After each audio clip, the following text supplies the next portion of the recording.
दर्शकवृन्द, यही डरलाग्दो ठाउँ हो एकैचोटि 20 जनाले ज्यान गुमाएको ठाउँ।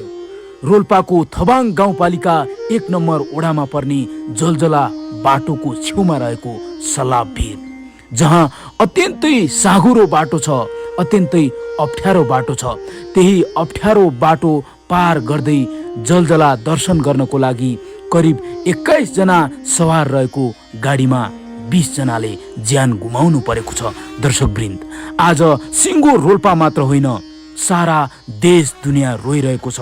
सारा देश दुनियाँको मुटु छिया छिया पारिरहेको छ। दर्शकवृन्द, यो अत्यन्तै हृदय विदारक घटना, यो अत्यन्तै रोल्पामै पहिलो पटक घटेको यो घटनाले सारा दुनियाँ रुवाएको छ।